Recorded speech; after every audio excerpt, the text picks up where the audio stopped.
All right. Hello. Hello. Welcome to yesterlore.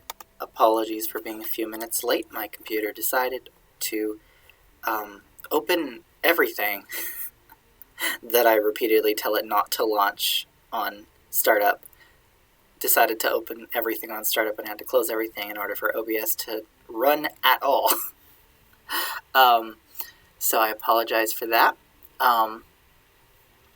Today on yesterlore, we are going to hopefully finish, actually, the old Norwegian rune poem.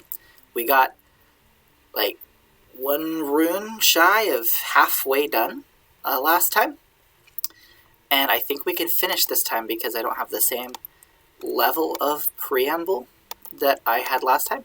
Or at least I don't think I need as much, because if you want the sort of backstory on the old Norwegian rune poem, I give a little bit of that in the last episode, which is up on YouTube if you missed it.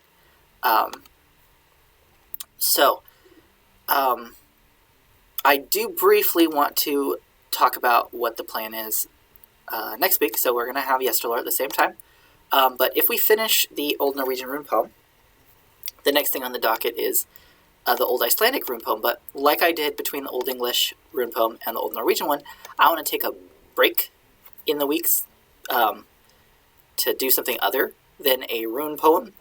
And since we're looking at Old Norse stuff, I thought it would still be fun to do something that's Old Norse. So what we're going to do is we're going to look at something rune related, but not a rune poem. We're going to look at a section of the poem Havamal that is called, often called runetal.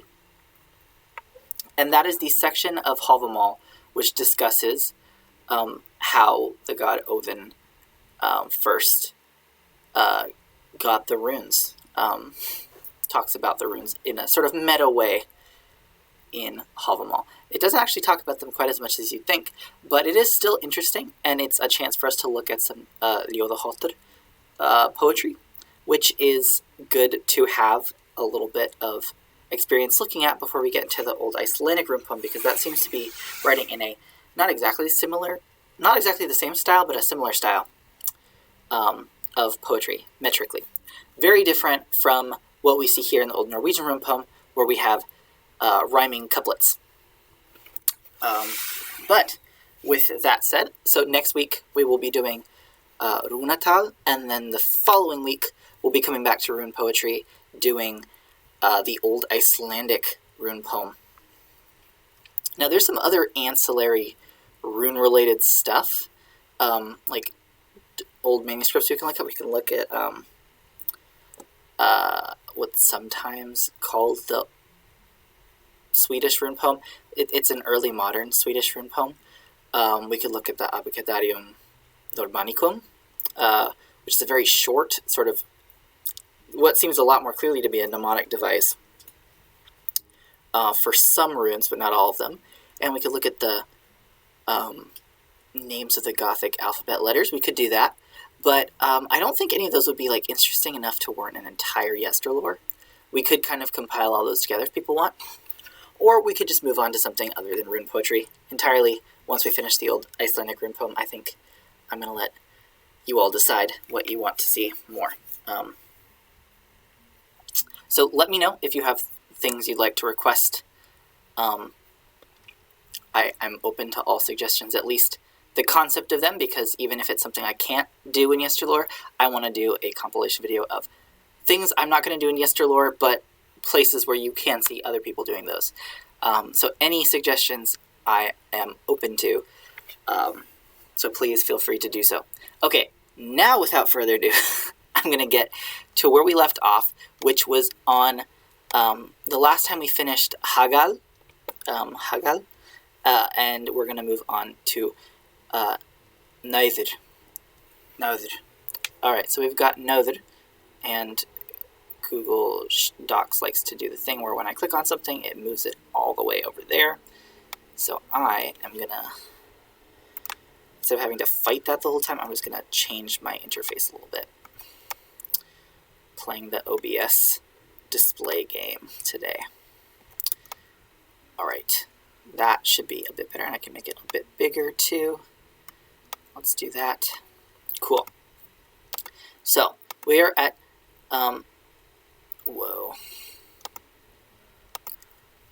nauðr, and you'll notice, maybe you might notice that it is pretty much identical to the Old English need in terms of the shape, and it nauðr and need are indeed cognates. They are related words, so this is related to the word need in modern English. It has sort of a broader meaning in both Old English and Old Norse. I think when we talked about the Old English one, I said it means things like requirement, restriction, being constrained, but it can also be need, just simply need. All of those translations get the same idea across in the broad context of what's going on here. We've got nauðr gyrir neppa kosti, nøktan kallar í frosti. So we've got a rhyming couplet here, kosti and frosti. And we've got some interesting stuff, and we are seeing, I don't know if this is the first instance of it, but this is an instance of a trend we see in this Old Norwegian, where in sort of more standard, normalized Old Norse that you see like Old Icelandic writing, places where there's an H at the beginning, especially before another consonant, will often get left off. So in more standard, again, whenever I say standard, I mean normalized nowadays when people spell things out as if they're in Old Norse. This will be neppa. But in the Old Norwegian, this is written neppa. So let's go back to nauðr. So we had nauðr, and that means need or restriction. And then this is that verb again that we saw before with a V here, and I said that there are lots of variations with where it has a V or it doesn't have a V. In modern Icelandic, it's just this. Get it. But it's gyrir here. Gyrir, it means to do, or to make. I think in this case it's more like to offer or provide, and what it's providing or offering is, ultimately we have this word kost. Kostr means choice. Oh, hello chat. Someone in chat said hi. Yeah, so we've got need or restriction offers or makes a choice or provides a choice. But what is neppa kosta? I actually had some trouble finding a way for neppa to make sense here, because like I said, there's typically an H here. And what that means, snappur is a button. Snappur. And neppa is to bind or to like fasten something. So I was trying to parse this as like need provides a button choice. And the other thing is that this is in the dative case. So I think I found in a dictionary of like sort of more Old Norwegian, and I think it was Old Danish, I found an adjective neppa that glossed it as like hardly or barely. And maybe the idea of it being related to button is like it's a button of a choice, like it's just a tiny bit of a choice, like not even. When I've seen other translations of this rune poem, they tend to translate it as like it provides like scant choice or something. So I think that makes sense, a button of a choice. Need doesn't really give you much choice. If you're constrained, you don't have much choice. So that's sort of the statement on the rune. Need doesn't give much choice, provides a button of a choice. And then the second half is kind of interesting. It's nøktan kallar í frosti. And the verb here is kallar, means to chill, to make it cold. And it's in the third person, I believe. Í frosti is in the frost. And what's nøktan? So there's a sort of, I guess, obscure Old Norse noun nøktr, which means I've actually not found a gloss for it, but it's related to the word,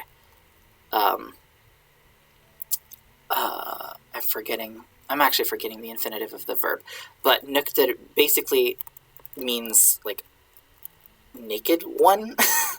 It's related to naked. It's from the same root as naked. And what it's saying is that a naked one, someone who is naked, is chilled, is cold, made cold in the frost, which, yeah, if you're naked in the cold, you're going to get cold in the frost. So need doesn't give you much choice. If you're naked in the frost, you're going to get cold. So here's an example of being in a constrained situation. I suppose. Hopefully you never end up in that situation. But again, these second half of each sort of verse, where it's the second half of the couplet, is, as we've kind of seen, a little disconnected from the first half. Like the first half is including the name of the rune and some kind of statement about it, and then the second half might be providing an example, or might just be making an equally considered to be true statement, like an aphorism or something. I don't think any of these are common aphorisms. They're just things that rhyme with the first half. And also we've seen a trend of the first halves being a little bit more negative, or maybe like pessimistic than some of the Old English ones, which sometimes they could be negative, but they were sort of more of like a balanced thing. Like we can look at the Old English version where it was like need is narrow in the breast, is narrow in the heart, but it often proves as a help. Like need can drive you if you listen to it early enough. So a lot of these Old English rune poems, possibly because they're longer and they have more time to do that, they'll like talk about a negative aspect, but also talk about a positive aspect of something like constraint here. Whereas the Old Norwegian one is a little bit more like needs, constraints give you little choice, you freeze in the frost. And as someone in the chat says, huge news that you get cold in that situation. Yeah, indeed, if you are naked in the cold, in the frost, you will get cold. And following on from that theme of cold, our next rune is is, and this is identical in terms of the name and shape to the Old English one, which was about ice. And just for comparison, let's look at the Old English one. The Old English one was is with overchild, unjemetum slidor. So it's talking about it being super cold and slippery, but also shiny like gems. So again, we have that sort of like, it's cold, but it's pretty. And we have florforste fire on sine. So it's worked in the frost, but it's beautiful to look at. Again, that sort of duality in the Old English rune poem. Here we get is kollum bru breida bindan tharv at leida. So ice, once again, we're going to get sort of cold, but this is actually a very interesting stanza because it doesn't actually feel like that relevant to ice, I must say.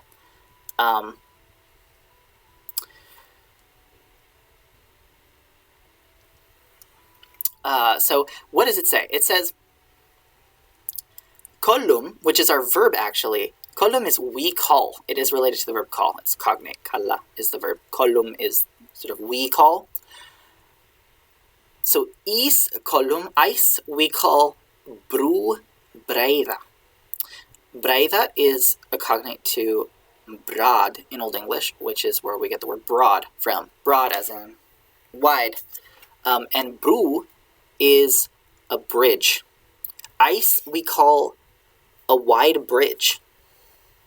It's a pretty precarious bridge, but it is a wide bridge, I suppose. It can be. And then it says blindan tharv at leida. So tharv, I think we've seen this word in Old English, tharv, which is cognate. It's like it is necessary for who? For blinda. For blindi. Blindi is someone who is blind. So a blind one, someone who is blind, needs, or it's necessary for a blind one, at leida. And leida is cognate to lead in English. So a blind person needs to be led. They might need an aid in getting from one place to another. They might need someone to help them. So ice is the wide bridge a blind person needs to be led. is what this says here. Not quite sure what the significance of this one is. This one's a little enigmatic. Hopefully the blind person doesn't need to be led across an icy bridge. And if they are, hopefully they're not naked. If we're kind of tying this thematically, I'm not quite sure what to make of this. And I've never been quite sure what to make of this stanza. Very different from the Old English one, I must say. We get that continued theme of need, though, like necessity, constraint here.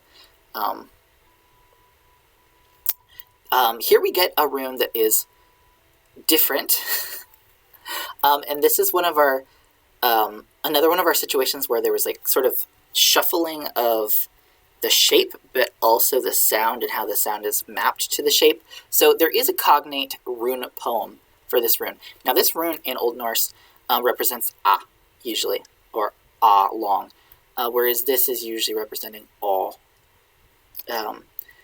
Now, this name, odd, is actually cognate to the Old English one up here.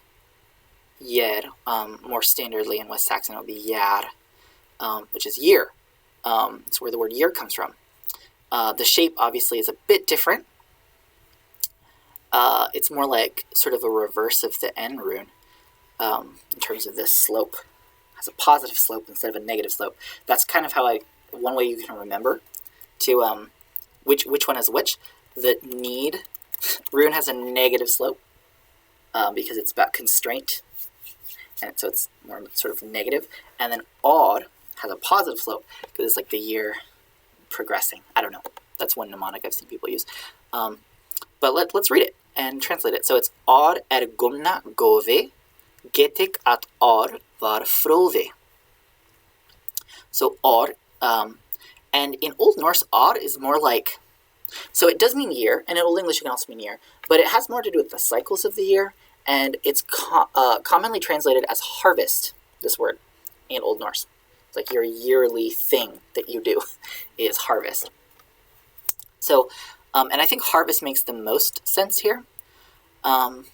Year could also sort of make sense, but the harvest is gumna gove, and we have gumna here. We've seen gumna in Old English, of men, and gove here is related to good. It's cognate with good, but here probably means like a good thing, or goods, or a gift.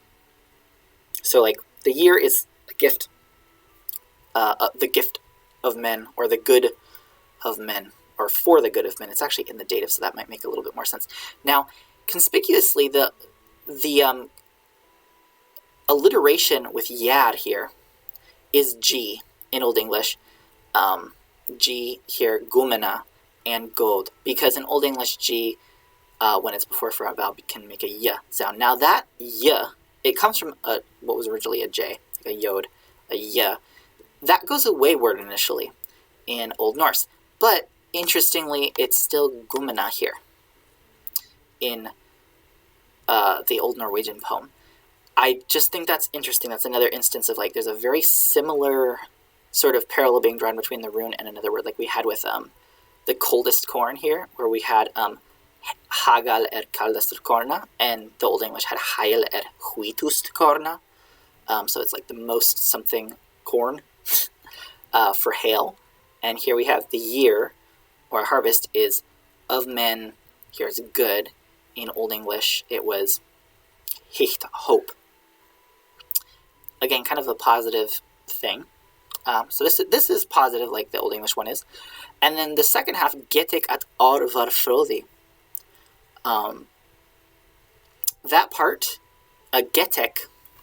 Now, get is where we actually get the word get from. Geta is the verb. But in Old Norse, it could also mean to guess, like to get the impression, or to suspect. So I guess, or I suspect, ek is I. So I suspect, what? I suspect at. At is often one way that they express that. I guess that Or var Frodi. Now, Frodi is probably a person. It's probably Frodi, who is a king of, I think, Denmark, if I'm not mistaken. At least in the Old English tradition, Froda is the cognate, is a king of Denmark.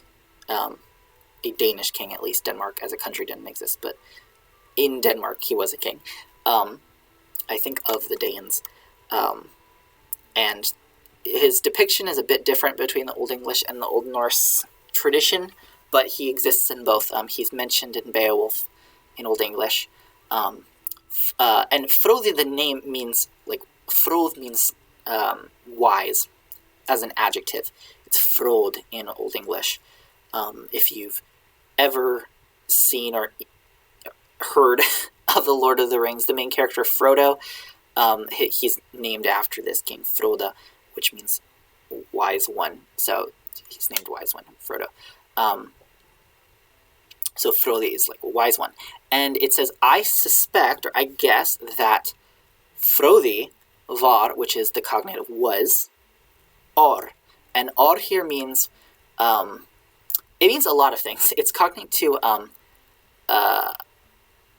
a lot of words that mean ready in other Germanic languages, and I think it can also mean that in Old Norse.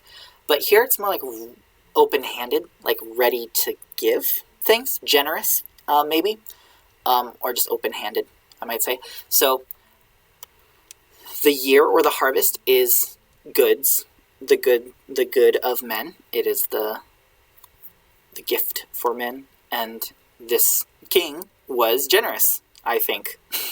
Getek. I think that this king was generous. Maybe like the year is generous to people if there's a good harvest. All right, next one is sol. And this one is another one where the shape is pretty similar to Old English, and it seems to be a cognate to Old English if we take the ciel as sun reading, which it appears in enough places in Old English that I am comfortable translating this as sun. Some people argue that this actually means sail. Now, I haven't seen sail spelled this way very much at all. In Old English, it's usually sail, S-E-G-L, although, like, this poem has a lot of weird spellings, and there's no sort of set spelling rules. It's just there's standard and there's less standard in Old English. And sail does make sense for the poem. I wish I had talked about that when we did this back in the Old English rune poem.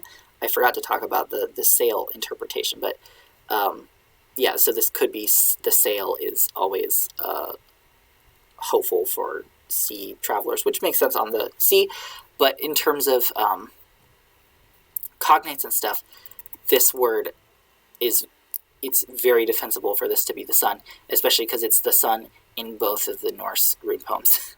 Sol is sun here. So let me read the rune poem. Sol landa ljomi, sorry. Sol landa ljomi, luti ek helgum domi. So the sun is ljomi, which is the light. Ljomi is light. There's Old English word leoma, which is exactly cognate. Light. Landa is of the land, of the lands. It's the light of the lands. Luti ek, I lute. This verb means to bow, I believe, originally, but often it just means to yield to, or to give in to bow down to. We have that sort of idiom in English still. I bow to, the two here is helgum domi. Dom is, we've had this word in Old English, dom. It's judgment, doom, deeming. And what kind of doom is it? It's helgum doma. So, domi, sorry, I keep thinking this is Old English and I'm pronouncing this E wrong. It's a weird Norwegian spelling. Usually this would be E in Old Icelandic, so that's throwing me off. Helgum domi is holy judgment. The helgur here is cognate with holy, hali in Old English. So it's holy or divine judgment. So the sun is the light of the land. I bow down to divine judgment, or I submit or yield to divine judgment. So the sun, this might sort of be a way of referencing worship of Sol, the sun goddess. Yes, we are looking at the old Norwegian rune poem. We're almost done with it, actually. Let's move on to the next one.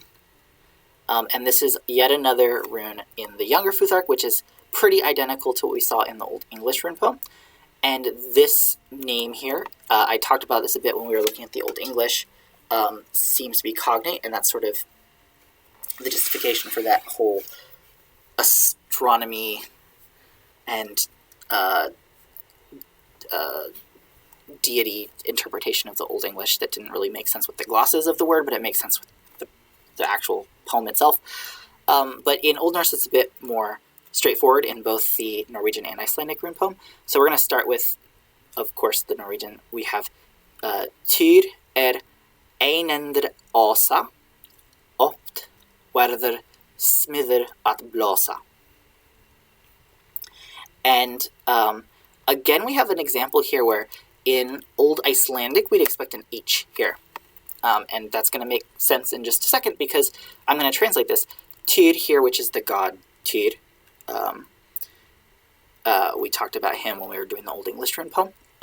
He is ein hender also. He is one-handed. Ein is one, and hond is hand.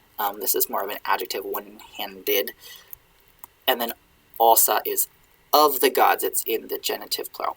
So he is one-handed among the gods, which, if you know any Norse mythology, that might sound familiar. Tyr gets his hand bitten off. So that's why he's one-handed.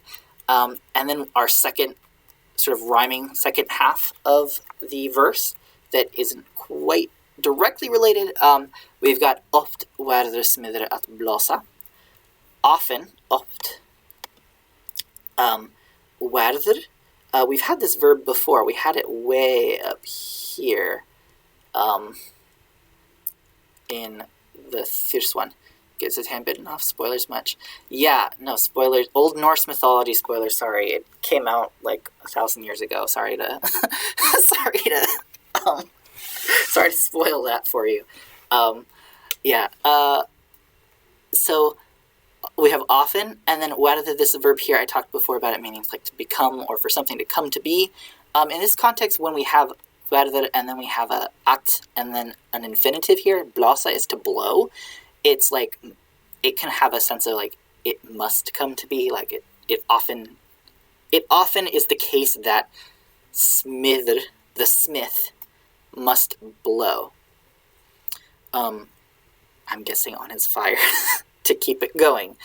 Again, often these second half stanzas are kind of disconnected from the first half. So we have this fact about the god, he has one hand, and sometimes smiths have to blow on their fire, you know? Sometimes gods have to get their hands bitten off. All right. I was confident we'd finish this poem today. I think we're going to. So I'm going to take a drink of water real quick. And as we go, I'll reiterate, if there's any questions anyone has as we're going, please feel free to ask. Also, I mentioned this way at the beginning, if you have suggestions for things we're going to read after the rune poems, please let me know. Even if it's something I can't read, I want to do a compilation of things I'm not going to do, but places where you can still find that kind of resource. I want to do like a compilation video of that kind. But I'm also taking suggestions for things to read, because the plan is next week we're going to take a break from rune poetry. For another week, we're going to look at part of Havamal, the part Runetal that talks about the runes, and then we're going to come back and do the Icelandic rune poem for a couple weeks. And then after that, I have a lot of different things I'm trying to pick from, but I also am open to suggestions. Okay, I'm going to get back to this stanza here. So another rune that pretty much looks like what it does in Old English, except it doesn't always look this way. So we had björk over here, like birch. And bjarkan seems to be a cognate to that, also often translated as birch, although maybe less literally. Some people say like maybe it's just a generic plant and they just chose the name birch. That's often the case in poetry though, so I don't think there's anything unique about this scenario. I think we can just translate it as birch and be fine. But what I was trying to say is oftentimes this will actually appear more like, it's hard to kind of show it, but it's more like a vertical line and then sometimes two dots or like an equal sign, kind of imagine it connected to this vertical line. That is the shape it often takes in younger Futhark. This is sort of the older shape that you'll see for it, which is where it comes from. But it sometimes, often, actually got simplified more to that like vertical with the two lines or two dots coming off of it. So just be aware of that if you're ever looking at younger Futhark. We might do more rune stones if people want. So I'm going to go ahead and read the stanza. Bjarkan lauf grönster lima, Loki bar flarður tíma. I think that should be flarður with a long ash, actually. Flarður tíma. So Bjarkan is runestones. Yes. Yeah, I actually have a stream that I did a few months ago where we looked at 2 runestones. I specifically looked at ones that were commissioned by women. And we looked at 2, and they were in younger Futhark. It's on my YouTube channel if you want to watch that. But I'm super down for more if people want to suggest more to look at. It's just a matter of me finding a good quality scan or picture of the runestone to read from it, which can be hard sometimes, but there are a lot out there. And also one that's interesting. But yes, I'm definitely open to looking at more runestones. I also do want to look at some old English runic inscriptions at some point if we can. So what was I saying? Yeah, birch is lauf grönster. So leaf is where the sort of English cognate to this, and this does mean leaf. And this part is related to the word green. Leaf greenest is sort of an exact calc from this. If we were to do it like morpheme by morpheme, it would be leaf greenest, lauf grönster. It's the leaf greenest limb. Now, limur means limb. It's limb, L-I-M in Old English. We added a B over eventually because in modern English it's a silent B. We actually have a few modern English words that have a silent B that wasn't originally there in Old English. We just added it for flavor. Also partially because there are some Old English words that do have a B that we stopped pronouncing, but we kept the spelling, and I think it was just influence from those words probably that led to more words having silent B's at the end. But yeah, lim, it is limb, but often in poetry it also just means like branches or plants in general, shrubs, bushes, and this is genitive plural, so it's like of limbs. So birch is the leaf greenest of limbs, or it's the greenest of leaf among plants, if we want to make it not exactly flowery, but leafy green. Yeah, birch it does have leaves. If you watch my Old English rune poem 1, we looked at some picture of birches and poplars, and we talked a little bit about the fact that there's a difference, and that I, as not a botanist, was not able to talk about that at length, but I linked to an article that talks about the difference. So the second half of this, the rhyming half, Loki bar flarður tíma, and this half, the translation of this has been debated by many people, but there seems to be a trend of what people think it is, and I tend to agree with it, although it's really, I haven't seen another example of this kind of construction. Basically, Loki is the god Loki, if you're familiar with him. That's him. That is indeed his name, and he's being referred to here. And bar is the past tense of bera. It means bore. It's cognate to bore, as in B-O-R-E. Loki bore. And then we have flarður, and this is the genitive singular of the noun flarð, which means deception, deceit, trickery. Its English cognate is the word flirt, actually. Flirt originally meant deception. Loki, didn't he die at the start of Infinity War? Now that's a spoiler. That's a spoiler. I don't think anyone watching this cares about that spoiler because that's been out for a few years too. And also, I guess I could flash an Infinity War spoiler on the video. I don't think I'm going to do that. But don't apologize to me. I have seen Infinity War. I've not been spoiled, but if we're talking about spoilers, that is one.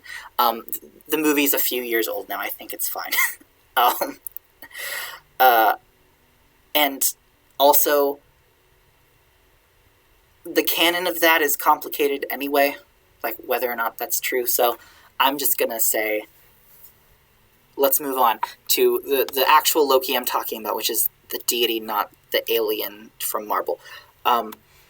Loki bore deception. And then we have Tima, and this is the noun Timi, which is cognate with time. It's actually Tima in Old English. And it's in some kind of oblique case. It's a weak noun, so it could be accusative, genitive, dative. We have a lot of options here, which makes it a little complicated. But if we did this word for word, it would be Loki bore deceit of time, which doesn't make much sense. Now, the typical... At least I didn't drop Loki Season 1 spoiler, like when spoiler removed or when spoiler deleted. Yeah. That's, I guess, more recent, and I guess more people would be mad about that, more Marvel viewers. If you're a Marvel viewer watching this in the future or in the present, apologies for me reading out that spoiler. But moving on. The sort of almost consensus people still argue, like, this could mean something else, but the idea for, like, Bod Tima here, like, skipping over what is actually being born is the deception, is that it's some kind of phrase. Bera Tima is sort of like to bear of time, or of maybe of chance, and the interpretation is that it's something like to be lucky or have luck doing something, like to bear forth what you want in a timely way or when you want it to, and by extension to be lucky at doing something. So the idea here is that this stanza, this half of the stanza means something like Loki had success at his deception, or he had luck in deceiving, which he often did. So that would make sense. How you get there is a little tricky grammatically and semantically, but it's the kind of phrase that I can imagine being used and then falling out of use after several centuries, and therefore we don't have any examples of it anywhere else. Totally possible and makes sense. So I'm going to roll with that because there isn't really... I've seen people dispute this translation, but I haven't seen what they offer in alternative, as an alternative. So this is kind of what we have for this half of the stanza, and it makes sense.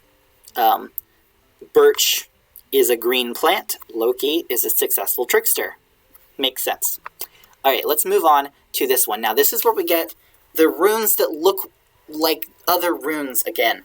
So, like we had this rune Hagal, which looks an awful lot like Ior, but has nothing to do with it. This rune here, where it sort of points up, this is nauðr in Old Norse. Now, it looks an awful lot like Eolch. It looks an awful lot like Eolch. It is not Eolch in any way, shape, or form. It is a sort of coincidence, almost, that it looks so similar.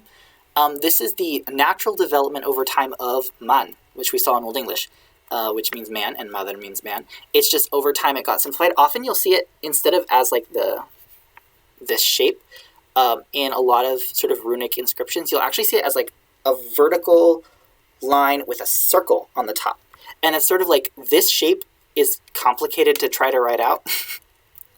It's got a lot of interconnecting bits and pieces that was a little complicated, so people just kind of smushed it. and you end up with this. Now, it ends up looking a lot like the flipped version of this, and we'll get to what this is eventually.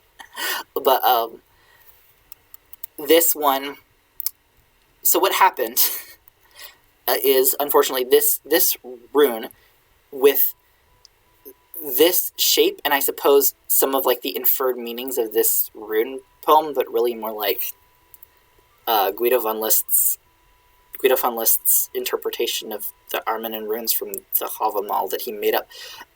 Anyway, there was a weird blending of that, sort of both of the ideas, where like this became the symbol of, this was treated as like the life rune in Nazi Germany. And so you'll sometimes see this rune in that sort of more jagged shape. Often it looks kind of like truncated, like the top has been chopped off too, like it's very short angles, and you'll see that used by Nazis to this day. And they call it like the Lebensrune. And the flipped version, which is again not related at all in terms of its meaning, they'll say like, oh, it's flipped, so therefore it's not alive, it's dead, and they'll call this shape the dead rune, the rune of death, and this is the rune of life. Not at all accurate to what any of this is saying. And it's just something to be aware of, that sometimes this shape, but less of the rounded, more of this shape will be used with that meaning. Now, what you'll also see sometimes is this rune, completely unrelatedly, is used as a symbol of protection because of the meaning of the Old English rune poem. It'll be used as like a protective charm. And that seems to be completely disconnected from the Nazi use. So, gotta be looking at context when you're seeing this rune. But in Old Norse, it's nauðr, and you actually see it in a lot of non-runic manuscripts, like just straight up, it's all written in Latin letters, except this rune will show up as an abbreviation for this word. And I think I mentioned that in Old English that happens sometimes, but not nearly as much as in Old Norse. This rune pops up all over the place as an abbreviation for nauðr. Whenever they needed to write man, they just wanted to have an abbreviation for the word man because it's a common word. So nauðr moldar auki, mikil greip og hauki.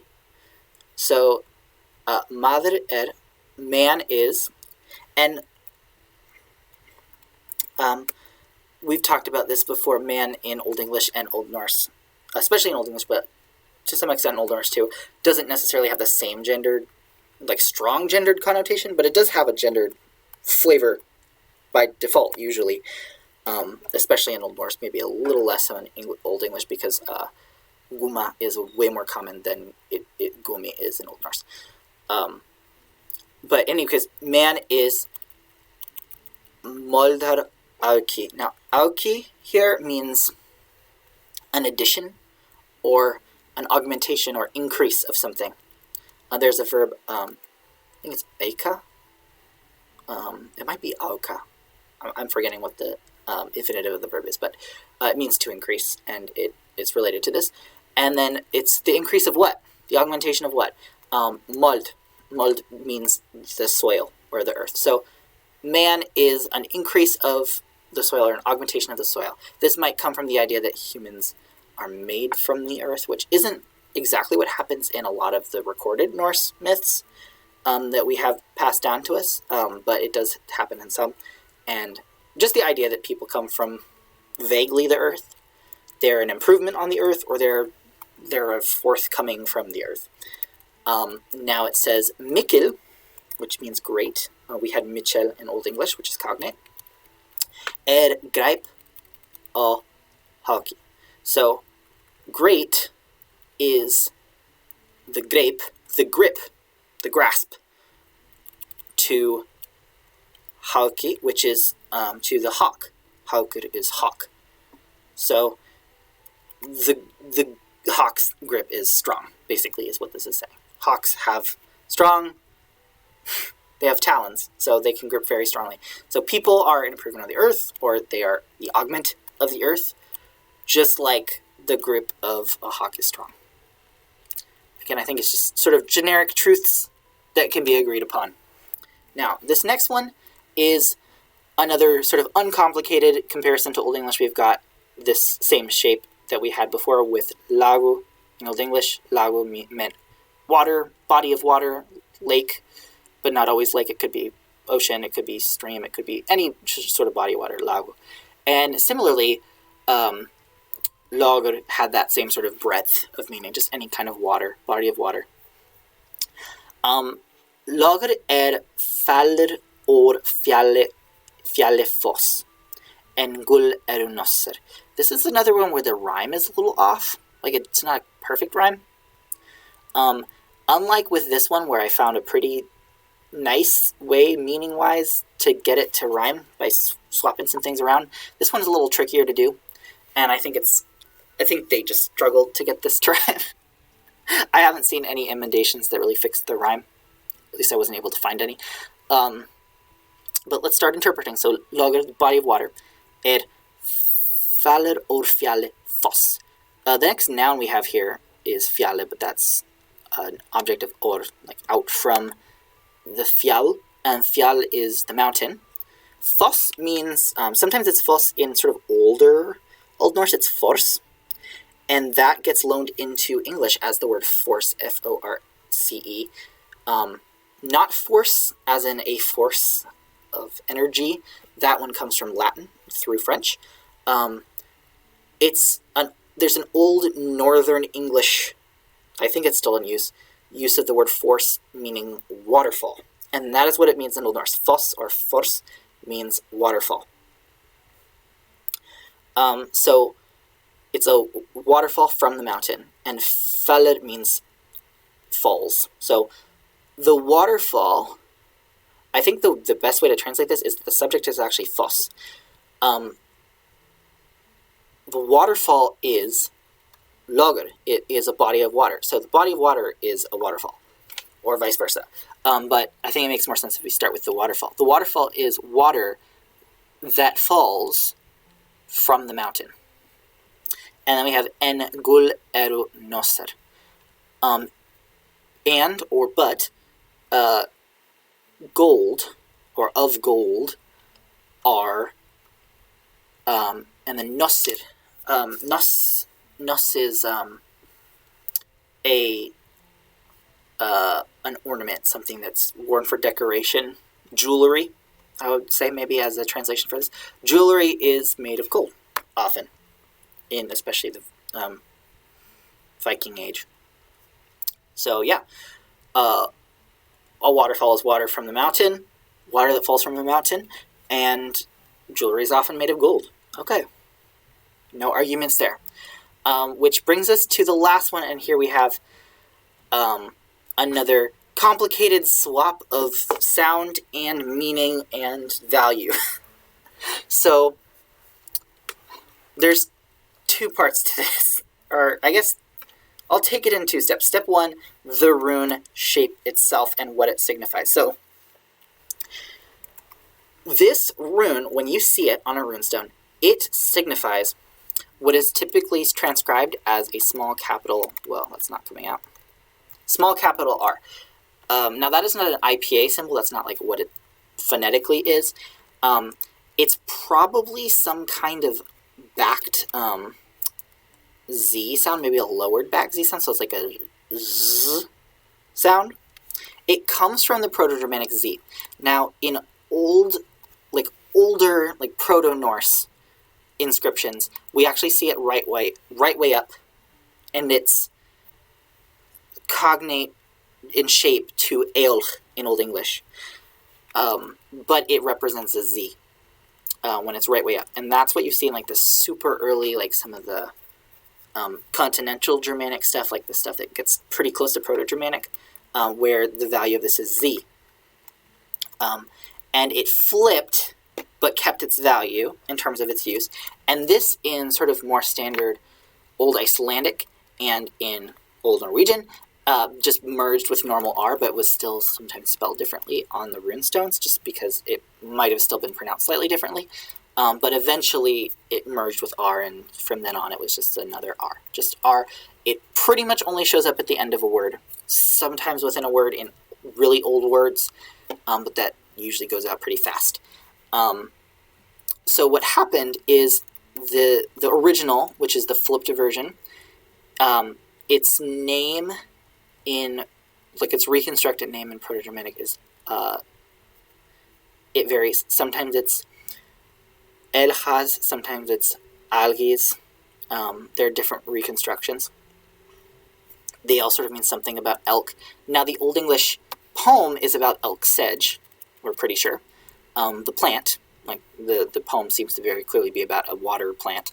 And the value, because Z just completely went away in West Germanic eventually, this was repurposed as an X rune, like a X sound, in Old English, but it kept its original right way up, and it kept its name changed through time, but with the addition of the sedge part. This rune lost its name, and it got the name of a completely different rune. So yr, it is cognate to the name that we see for eoch.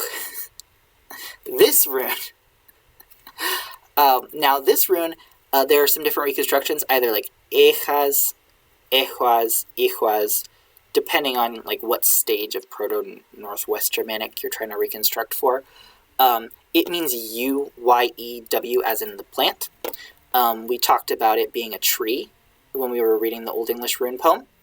But yew was the wood that was often used for bows in this time period. And more often in Old Norse, this word actually isn't even used for the plant itself. It's used just for bows, the weapon. And that is what it tends to mean. However, this poem seems to be an exception and seems to be a bit more similar to the Old English poem for eoch, because it's talking about it being a tree. So we're going to go ahead and read that. And it just gave its name to this because it does end with an R, which does etymologically come from a Z. So this letter only shows up either inside, rarely, or definitely at the ends of words. So unlike most of the other runes where the name it's the first letter, this one you can't have a word that starts with this letter. So yeah, they just went with a different word that started with it that already existed as a rune name, interestingly, because that other rune was lost anyway, because the vowel differentiation that was made for was lost in both Old English and Old Norse. So, Ir vetter vida, want thar branded at swida. So, what's going on here? We have grönster again, and you might be guessing this means greenest again, and it does, but it's vettergrönster instead of laufgrönster. So lauf is leaf, vetter is winter. So the U is the winter greenest vida, and vid means wood. It is cognate to the word wood, at least, and it means tree, usually. It's widu or wudu in Old English, and it's vid in Old Norse. So, of trees, it is the winter greenest. It's the most winter green of trees. Want thar brenned at svida. This one seems to be a continuation of the sentence. Want here, want it is want to. Basically, want, W-O-N-T, as in usually it is